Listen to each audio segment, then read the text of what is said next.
Quelles sont les matières que tu retrouves en STAPS? En réalité, c'est très simple. On retrouve dès la première année 4 gros blocs qui regroupent chacune différentes matières. Le premier bloc, c'est les sciences de la vie. Tu retrouves de l'anatomie, de la physiologie et de la biomécanique. La biomécanique, c'est un peu ce que tu faisais en physique au lycée, si tu avais pris l'option, mais appliqué à des mouvements sportifs.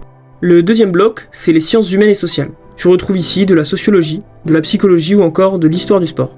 Le troisième bloc, et le plus intéressant, c'est les activités physiques et sportives. Mais attention, d'un point de vue pratique certes, mais aussi théorique. Oui, ça veut dire que tu peux avoir des évaluations écrites sur le football, sur la danse ou sur l'athlétisme par exemple. Le quatrième et dernier bloc, c'est pas le plus amusant en effet, mais c'est les compétences transversales. Tu retrouves de la méthodologie universitaire, de l'anglais ou encore de l'informatique. C'est un petit peu les compétences qui sont communes à chaque université. Alors évidemment ça peut légèrement varier d'un STAPS à l'autre, mais ces 4 gros blocs se retrouvent à peu près dans chaque STAPS.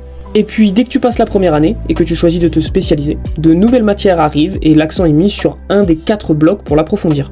Comme tu as pu le constater, le sport d'un point de vue pratique ne représente qu'une moitié d'un des 4 blocs imposés. Alors ne tombe pas dans le piège de penser que STAPS ce n'est que du sport.